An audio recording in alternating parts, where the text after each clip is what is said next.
प्रभु यीशु मसीह के नाम से आप सबको मेरा मसीह सलाम।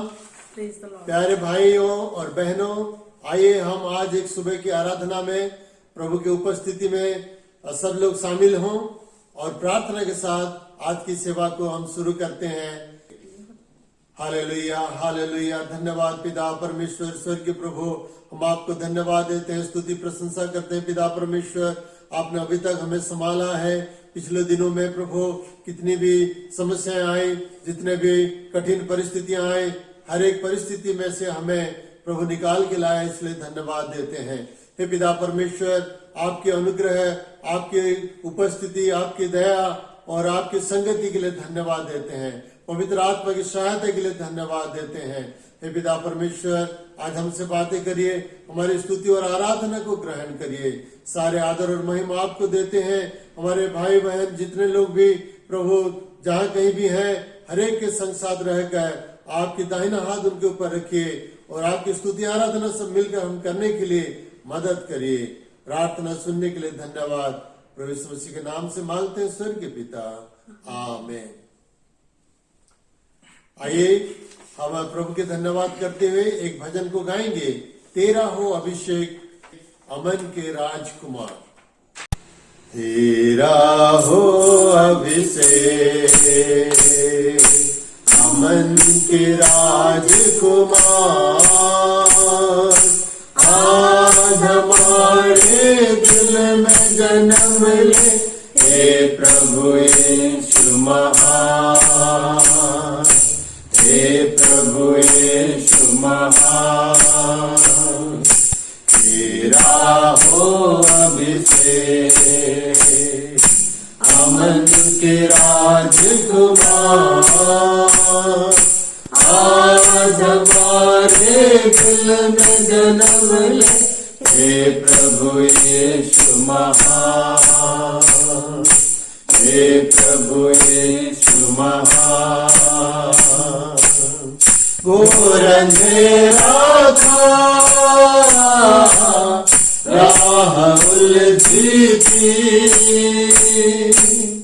आसमां कुछ था, ये जमीन कुछ थी। घोर अंधेरा था, राह उलझी थी, आसमां कुछ था, ये जमीन कुछ थी। तूने आकर फिर संभाला, तेरा प्रेम अपार, तेरा प्रेम अपार। तेरा हो अभिषेक अमन के राजकुमार, आज हमारे दिल में जन्म ले, हे प्रभु यीशु महान, हे प्रभु यीशु महान। क्या चढ़ाए हम भेंट में तुझको, सोना मुरलोबा नहीं कुबल तुझको। क्या चढ़ाए हम भेंट में तुझको, सोना मुरलोबा नहीं कुबल तुझको। वर दे ऐसा तुझ पे कर दे, जीवन अपना निसार, जीवन अपना निसार। तेरा हो अभिषेक अमन के राजकुमार, आज हमारे दिल में जन्म ले, हे प्रभु यीशु महान, हे प्रभु यीशु महान। लहर इस दिन की सदा जहां में रहे। दुआ करो मिलकर हम जहां में रहे। लहर इस दिन की सदा जहां में रहे। दुआ करो मिलकर हम जहां में रहे। हम जहां जिस हाल में हो कर तेरा प्रचार, कर तेरा प्रचार। तेरा हो अभिषेक अमन के राजकुमार। आज हमारे दिल में जन्म ले हे प्रभु यीशु महान। हे प्रभु यीशु महान। हे प्रभु यीशु महान। Hallelujah, praise Lord. क्रिसमस के सीजन अभी चल रहा है और 5 दिनों के बाद क्रिसमस मनाने हम जा रहे हैं। आज 20 तारीख है और 5 दिन के बाद 25 तारीख को क्रिसमस डे है। हालांकि 25 तारीख क्रिसमस डे है करके बाइबल में तो लिखा नहीं है, पर पूरे दुनिया के मसीह समाज ये तय कर लिया है कि इस दिन को पालन करेंगे। इसलिए हम भी मिलके प्रभु की स्तुति और आराधना करते हैं कि यीशु मसीह जब पृथ्वी पर आया मनुष्य रूप लेकर, उसी समय को, उसी दिन को या उसी सीजन को हम स्मरण करते हुए या प्रभु परमेश्वर का, प्रभु यीशु मसीह का पहले आगमन का याद करते हुए हम ये क्रिसमस को प्रतिपालन करते हैं। कोई भी दिन हो उससे कोई मतलब नहीं है, लेकिन प्रभु यीशु मसीह का जो इतिहास है, जैसे अंग्रेजी में कहते हैं history, his story is the history, उसी का कहानी है इतिहास। प्रभु यीशु मसीह का आगमन इतिहास को 2 भाग में, 2 हिस्से में बांट दिया है।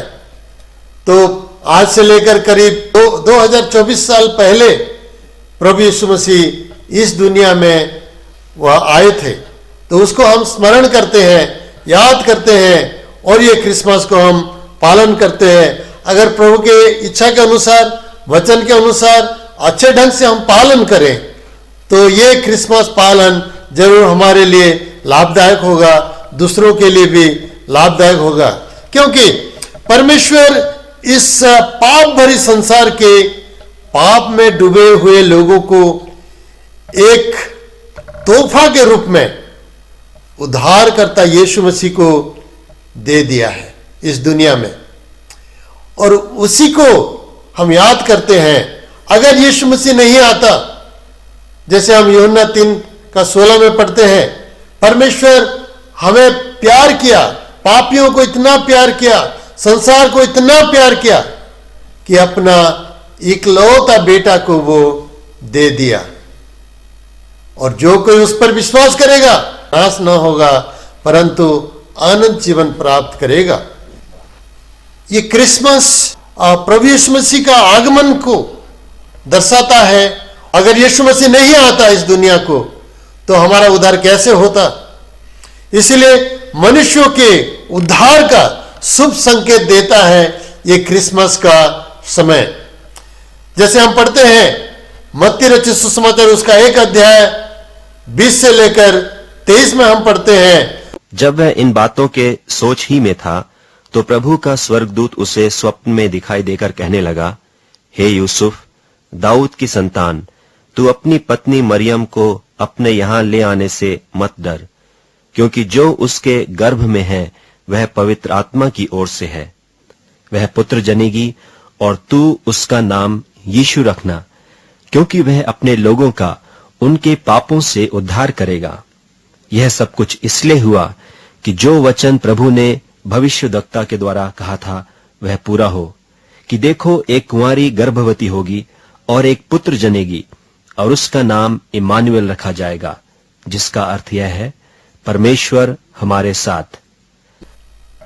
स्वर्गदूत यूसुफ को कहा कि देखो, तुम शक नहीं करना कि तुम्हारी जो मंगेतर जो मरियम वो गर्भवती है, पर उसका गर्भ पवित्र आत्मा के द्वारा हुआ है, इसलिए कोई पाप के कारण नहीं हुआ है। तुम उसे छोड़ना नहीं, उसको कभी छोड़ना नहीं, उसे ग्रहण करो और जो पुत्र वो जनेगी उसका नाम यीशु रखना, क्योंकि वो लोगों को अपने सारे पापों से उद्धार करेगा। तो कुंवारी मरियम के गर्भ से प्रभु यीशु मसीह इस दुनिया में पैदा हुआ, ये सब हम ग्रहण करते हैं कि यीशु मसीह इस दुनिया में आया पापियों को बचाने के लिए, ये हम जानते हैं। यीशु मसीह के आगमन के लिए पुराने नियम के साधु लोग इंतजार करते थे।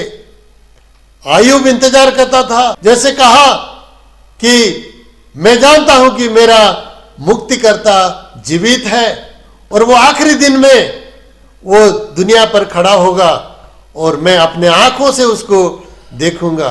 तो आयुब का जो आशा था, आयुब जो चाहता था, आयुब जो आशा रखा था कि मेरा मुक्तिकर्ता एक है, प्रभु यीशु मसीह का आगमन का वो इंतजार में था। और स्वर्ग में रहकर आयुब बहुत खुश होता होगा कि देखो, प्रभु यीशु मसीह मनुष्य के पापों के कारण, मेरे पापों के कारण वो जन्मा है इस दुनिया में। ये बहुत खुशी की समय है। जैसे स्वर्गदूत भी अनाउंस किया गडरियों को, जो लूका रचित सुसमाचार उसका 2:10 में हम पढ़ते हैं कि सभी के लिए आनंददायक ये सुसमाचार है। प्रभु यीशु मसीह का जन्म सबों के लिए, हर मनुष्य के लिए, ये आप विश्वास करें ना करें, ये सबों के लिए एक आनंद के समाचार है। ये स्वर्गदूत अनाउंस किया था, लूका 2:10 में हम पढ़ते हैं। तब स्वर्गदूत ने उनसे कहा, मत डरो, क्योंकि देखो मैं तुम्हें बड़े आनंद का सुसमाचार सुनाता हूं, जो सब लोगों के लिए होगा। आनंद का सुसमाचार सुनाता हूं, आनंद का संदेश सुनाता हूं, जो सब लोगों के लिए। तो जो लोग क्रिसमस पालन नहीं करते हैं उनके लिए भी ये समय आनंद का समय है, आनंद का संवाद उनके लिए भी है कि यीशु मसीह इस दुनिया में आया।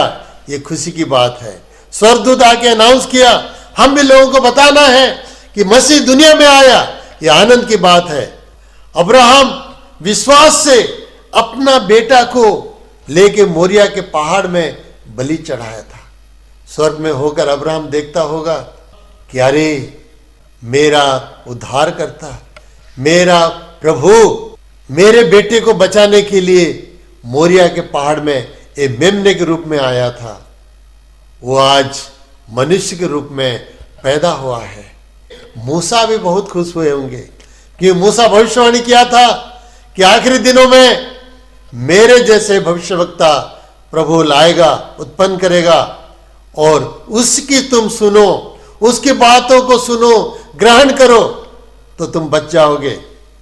तो मूसा के जैसे भविष्यवक्ता यीशु मसीह था और उससे बढ़कर था वो, इसलिए मूसा भी बहुत खुश हुआ होगा। गडरियों के लिए भी खुशखबरी था। स्वर्गदूत डायरेक्ट कहा और गडरिये भी खुशी से जाकर देखे। और पूर्व देश से बहुत सारे पंडित लोग, और कुछ लोग कहते हैं भारत से गए होंगे, कुछ पूर्व देश मतलब भारत है ऐसे सोचते हैं। लेकिन कहा जाता है शायद ईरान, इराक, सीरिया उसी इलाके से वो पंडित लोग गए होंगे और उस पंडित लोगों के लिए भी एक आनंद का समय था। और जब बच्चे को पाए, जो यीशु मसीह बच्चे के रूप में जब थे एक मकान में, उस समय पंडित लोगों ने देखकर प्रणाम किया, सोना, मूर और लोबान देकर उनको भेंट चढ़ाकर प्रणाम किए। तो ये पंडित लोग, इतने बड़े पंडित लोग भी, बुजुर्ग लोग भी आके एक बच्चे के सामने सर झुकाकर प्रणाम कर रहे थे। उसका मतलब यह है, वो लोग जानते थे कि ये बच्चा कितना महान है। ये सिर्फ बच्चा नहीं, ये सारे दुनिया का सृजनहार है, सृष्टिकर्ता और सारे मनुष्य का उद्धार करता। इसीलिए पंडित लोगों ने भी आकर खुशियां मनाए। सिमियोन नामक एक भविष्यवक्ता भी था।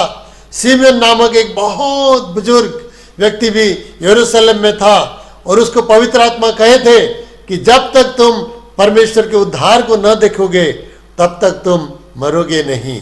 यशायाह नबी की किताब 7:14 में लिखा है, एक कुंवारी गर्भवती होगी और एक पुत्र को जनेगी। पुराना नियम का सेप्टुअजिंट वर्जन जो है उसका अनुवाद हो रहा था। पहले पुराना नियम इब्रानी भाषा में था, तो उसका अनुवाद कर रहे थे ग्रीक भाषा में। तो 70 पंडित, तो उसको ग्रीक में सेप्टुअजिंट बोलते हैं, विद्वान लोग ये इसका तर्जमा करते थे और सब कोई अलग अलग एक पैसेज को लेके एक दिन में तर्जमा करते थे एक समय में, और ख़त्म करके दोबारा आके टैली करके फाइनल ड्राफ्टिंग करते थे।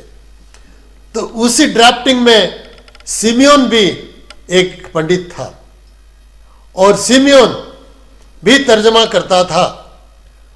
और जब वो पढ़ा कि एक कुंवारी गर्भवती होगी और पुत्र जनेगी, उसके मन में डाउट हो गया। तो वो कहने लगा, ये मैं नहीं कर सकता, कुंवारी कैसे गर्भवती होगी? एक स्त्री शायद गर्भवती होगी बोल के लिखना था। शायद भविष्यवक्ता लिखते लिखते गलत कर दिया होगा, इसीलिए उसके मन में डाउट हुआ और ये सवाल खड़ा कर दिया। उसके बाद पवित्र आत्मा उससे कहे, तुम इसको लिखो, जब तक ये पूरा ना होगा तब तक तुम मरोगे नहीं। तो कितनी दुख की बात है, एक बुजुर्ग आदमी 150 साल तक उसको इंतजार करना पड़ा। 150 साल तक वो हर दिन मरना चाहता था, वो मर नहीं पाया। जब आदमी बहुत बुजुर्ग हो जाता, उसको ज्यादा दिन इस दुनिया में रहने के लिए इच्छा नहीं होता, प्रभु के पास चले जाने का इच्छा होता है। लेकिन सिमियोन को कहा गया, जब तक तुम ये सफल होना ना देखोगे तब तक तुम मरोगे नहीं। तो जब यीशु मसीह मंदिर में आया तो पवित्र आत्मा कहे, जाओ, परमेश्वर का उद्धार मंदिर में उपस्थित है। और लेके मरियम के हाथों से बच्चे को लेके अपने गोद में लेकर देख के कहा और भविष्यवाणी कहा, हे प्रभु, अब आप अपने दास को शांति से, अमन से इस दुनिया से जाने की इजाजत दे रहे हैं, क्योंकि मैं अपने आंखों से आपकी उद्धार को देख लिया हूं। उसके बाद जाके वो मरा होगा। तो यही है कि परमेश्वर का वचन कभी अनहोना नहीं होता, असफल नहीं होता है। जो भी हम परमेश्वर वचन को पढ़ते हैं, कभी शक नहीं करना, शक करने से हालत बुरा होता है। तो उसी दिन सिमियोन के लिए खुशी का समय था कि यीशु मसीह जब पैदा हुआ, मंदिर को लाया गया, तो वो कह रहा है, मैं अब खुश हूं कि मैं अब दुनिया से चला जाऊंगा। 150 साल से मैं मरने के लिए इंतजार करता था, लेकिन नहीं हो पाता था। आज मैं रिलीज हो गया हूं। और हन्ना नामनी एक भविष्यवक्त्री भी थी, वो भी मंदिर को आकर प्रभु की महिमा करने लगी, यीशु मसीह के बारे में भविष्यवाणी करने लगी और प्रभु की स्तुति प्रशंसा करने लगी। और सब लोगों के लिए, हम सबों के लिए भी एक खुशखबरी है, हम सबों के लिए एक खुशी की बात है। अगर हम यीशु मसीह का आगमन का आनंद मनाने के लिए कोशिश करेंगे तो जरूर हमारा दिल खुश होगा। जब हम आनंदित होते हैं तो क्या करते हैं? हम खुशियां तो मनाते हैं और गीत गाते हैं, प्रभु के वचन में जैसे लिखा है, और खुशी को जाहिर करने के लिए दूसरों को मिठाई बांटते हैं, देते हैं, तोहफा देते हैं, गिफ्ट देते हैं। ऐसे बहुत सारे कार्य हम करते हैं। जैसे क्रिसमस के सीजन में किया जाता है, लोग ऐसे करते हैं, खान पान करना है, खुशियां मनाना है, ये कोई खराब चीज नहीं है। लेकिन इतना याद रखना चाहिए, ध्यान रखना चाहिए कि सिर्फ अपने लिए नहीं, दूसरों के लिए भी चिंता करना, जिनके पास नहीं है उनके लिए भी थोड़ा बना के रखो, इससे प्रभु प्रसन्न होगा। सिर्फ अपने लिए करने से ये खुशियां मनाना नहीं है। खुशी खाली हमारे अंदर रहे तो क्या फायदा है। अगर आप घर के एक अपने कमरे में जाकर हंसेंगे, खुशियां मनाएंगे, तो ये क्या खुशी है? दूसरों के सामने जब खुशियां मनाएंगे तब ये खुशी लगता है। अगर कपड़े बना रहे हो, नए कपड़े, दूसरों के लिए भी करो। अगर मिठाई बांटते हो तो दूसरे के लिए भी देना है, इससे प्रभु प्रसन्न होगा। क्योंकि परमेश्वर इस दुनिया को अपने बेटे को एक तोहफा के रूप में, एक गिफ्ट के रूप में भेजा था। और अगर हम इतने बड़े गिफ्ट पाए हैं तो हम जितना भी गिफ्ट दें वो कम पड़ जाएगा। इसलिए ये गिफ्ट देने का समय है। यीशु मसीह हमारे लिए एक गिफ्ट के रूप में आया, तो हम क्यों ना कुछ गिफ्ट दें। हालांकि अपने आप को परमेश्वर के सामने भी सौंपना चाहिए। जैसे पंडित लोगों ने भी गिफ्ट दिया यीशु मसीह को, हम क्या दें? सोना देने से नहीं होगा और कुछ देने से नहीं होगा। अपने जीवन को पूरा समर्पण करना है और दूसरों के बारे में चिंतित होना चाहिए। जो लोग मसीह को नहीं जानते हैं, जो लोग उद्धार नहीं पाए हैं, उनके लिए प्रार्थना करना है, उनके लिए कुछ शुभ संदेश को पहुंचाना, यह हमारा कर्तव्य है। जैसे हम याकूब के पत्री 5:13 में पढ़ते हैं, प्रभु कहते हैं जो खुश है, आनंदित है, तो क्या करे? गीत गाए। इसलिए क्या करते हैं? क्रिसमस के टाइम में हम कैरल्स को गाते हैं, जाते हैं गली गली और गीत भजन गाकर, पत्रिका बांटकर, लोगों के लिए प्रार्थना करके लोगों के पास शुभ संदेश सुनाते हैं। ये एक अच्छी बात है। यदि तुम में कोई दुखी हो तो वह प्रार्थना करे, यदि आनंदित हो तो वह स्तुति के भजन गाए। और नेहमिया उसका 8:10 में भी हम देखते हैं कि नेहमिया कह रहा है कैसे पर्व मनाना। फिर उसने उनसे कहा कि जाकर चिकना चिकना भोजन करो, और क्योंकि आज का दिन हमारे प्रभु के लिए पवित्र है। फिर उदास मत रहो, क्योंकि यहोवा का आनंद तुम्हारा दृढ़ गढ़ है। जब हम आनंद मनाते हैं तो हम बलवान होते हैं। जब हम दुखी होते हैं तो हम दुर्बल बन जाते हैं। लेकिन आनंद मनाने से, आनंद एक दवाई है। जब हम आनंद मनाते हैं तो हमारा शरीर अच्छा होता है। तो इसलिए पर्व के समय में, खुशियां मनाने के समय में दूसरों को शामिल करें। पुराने नियम में जो लेवी लोग थे और याजक लोग थे, उनके लिए भी कुछ शेयर देने के लिए कहा गया है। इसलिए आपके चर्च के पास्टर, इवेंजलिस्ट लोगों को आप जरूर अपने खुशी के साथ शामिल करना चाहिए, जैसे बहुत सारे लोग कर रहे हैं। और आप में से कुछ लोग भी जरूर कर रहे हैं कि प्रभु के दास लोगों के लिए कुछ इंतजाम कर रहे हैं, कुछ गिफ्ट दे रहे हैं, तोहफा दे रहे हैं, कपड़े दे रहे हैं, पैसे दे रहे हैं, मिठाइयाँ दे रहे हैं। ऐसे उनको भी अपने खुशी के साथ शामिल करना चाहिए। एक व्यक्ति को अच्छा नहीं लगता खुशियां मनाना। जब यीशु मसीह इस दुनिया में आया, एक व्यक्ति को अच्छा नहीं लगा। वो कौन है आप जानते हैं? मिस्टर डेविल, शैतान। शैतान को ये दिन अच्छा नहीं लगता, ये समय अच्छा नहीं लगता, क्योंकि यीशु मसीह इस दुनिया को जब आया, क्या करने के लिए आया? शैतान के कर्मों को नष्ट करने के लिए आया। जैसे हम पढ़ते हैं 1 यूहन्ना 3:8 में, जो कोई पाप करता है वह शैतान की ओर से है, क्योंकि शैतान आरंभ ही से पाप करता आया है। परमेश्वर का पुत्र इसलिए प्रकट हुआ कि शैतान के कामों को नाश करे। परमेश्वर का पुत्र इसलिए प्रकट हुआ कि शैतान के कामों को नष्ट कर दे। शैतान के कामों को नष्ट करने के लिए यीशु आया, तो शैतान को अच्छा लगेगा क्या? तो यीशु मसीह इस दुनिया में आया, ये बहुत खुशी की बात है। इसलिए हम खुशियां मनाना है, प्रभु को धन्यवाद देना चाहिए कि शैतान का काम नष्ट होने जा रहा है। शैतान का और चलेगा नहीं। जब हम खुशियां मनाते हैं, शैतान और भी दुखी हो जाएगा। लेकिन जब हम खुशियां नहीं मनाते हैं, शैतान खुश होगा। तो यीशु मसीह के आगमन के लिए शैतान दुखी हुआ। और क्या हुआ? हेरोद राजा भी दुखी हुआ था ना। हेरोद राजा क्यों दुखी हुआ?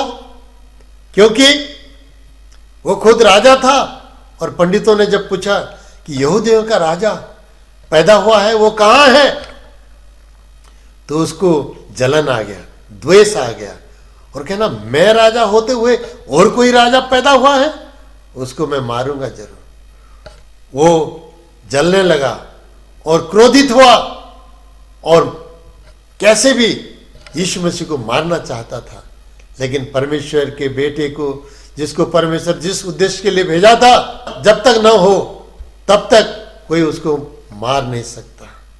परमेश्वर जिसकी इच्छा, जिस उद्देश्य से कुछ काम करने के लिए चाहता है, उसको कोई भी कभी बिगाड़ नहीं सकता। ना शैतान, ना कोई हेरोद, ना कोई राजा, ना कोई महाराजा, ना कोई और कुछ, कोई भी विरोध करने से भी कुछ नहीं बिगाड़ सकते, क्योंकि परमेश्वर का कार्य परमेश्वर की इच्छा के अनुसार उसके उद्देश्य, उसके मकसद जरूर पूरा होगा। इसलिए मेरे मसीह भाई बहन लोग को मैं ये कहना चाहता हूं कि कोई भी विषय में आप आतंकित, भयभीत ना हो, क्योंकि प्रभु का जो इच्छा मर्जी है वो पूरा होगा ही होगा। उसके मर्जी पूरा होने के लिए कोई भी बाधा, कोई भी बड़ी शक्ति, ताकत नहीं है जो उसको अलग या उसके विपरीत कर सके।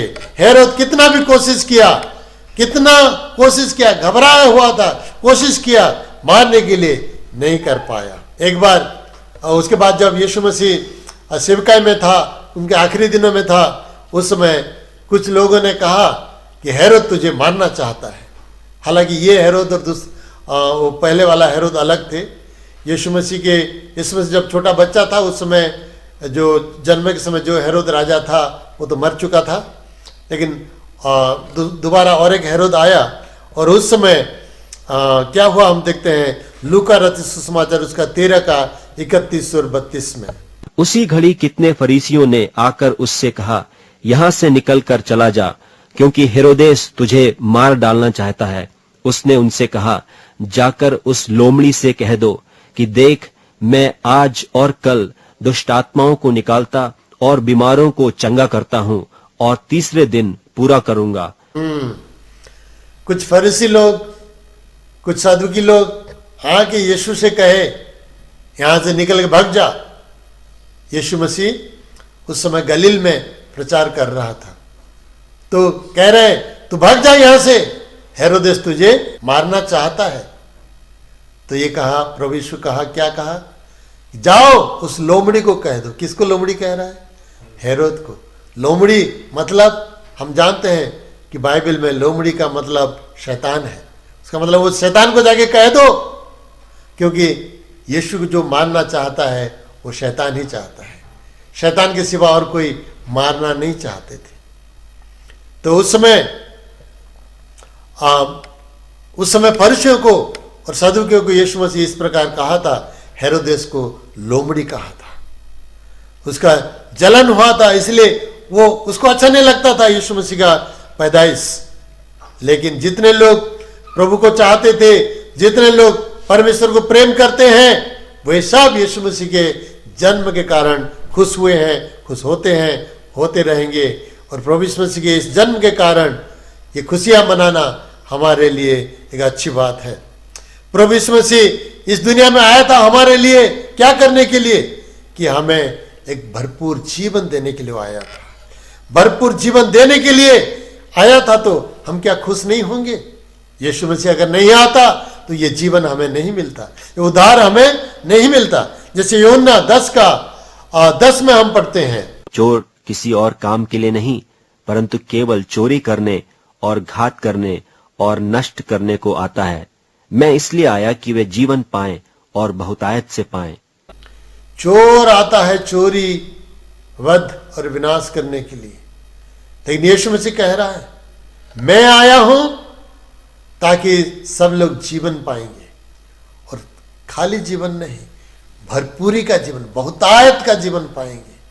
प्रभु यीशु मसीह हमें बहुतायत का जीवन देना चाहता है, वो देना चाहता है, लेकिन यीशु मसीह को आप ग्रहण करना है दिल में। अगर यीशु मसीह को आप दिल में ग्रहण ना करेंगे तो आपके लिए वो नहीं मिलेगा, क्योंकि आज यीशु मसीह छोटा बच्चा के रूप में जन्म नहीं ले रहा है दोबारा।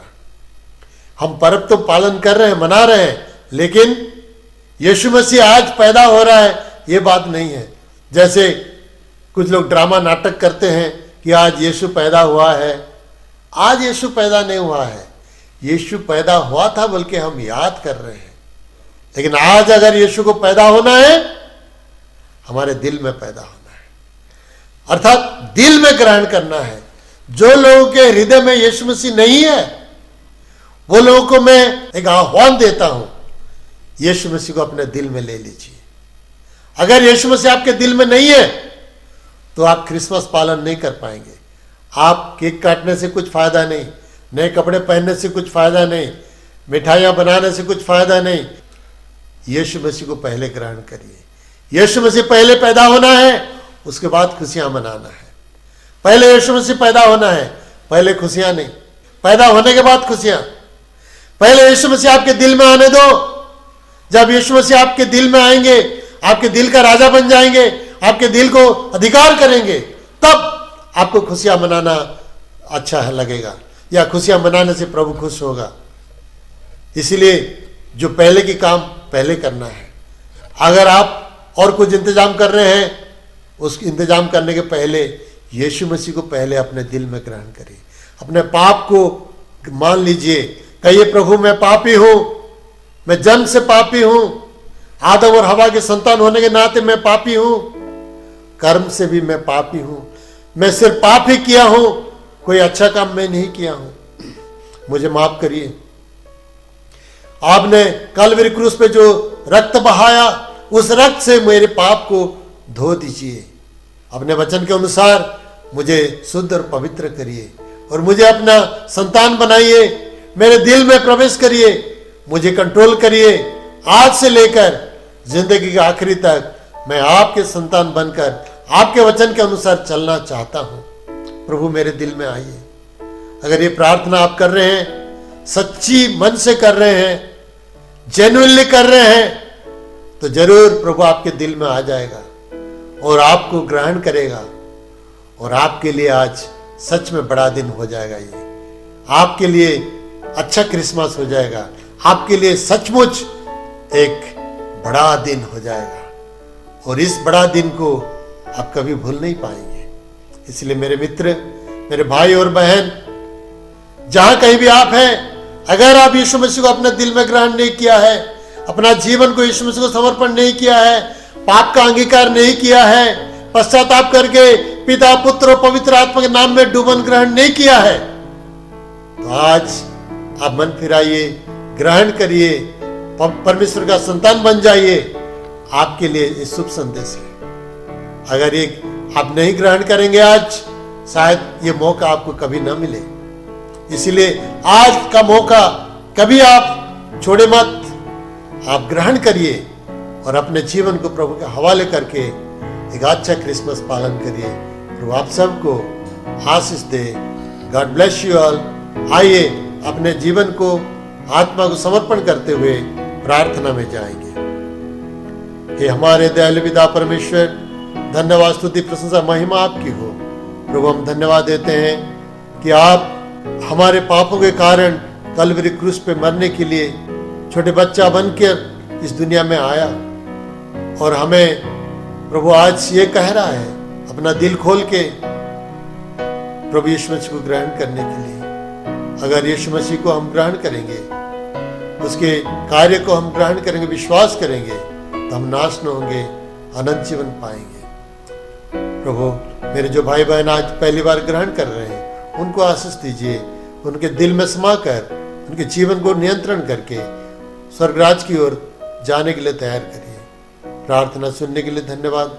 हर एक भाई बहन को इस क्रिसमस के संदेश को गंभीरता से लेकर जीवन को संवारने के लिए मदद करिए। हमसे बातें किया इसलिए धन्यवाद। प्रभु यीशु मसीह के नाम से मांगते हैं, स्वर्गीय पिता, आमीन।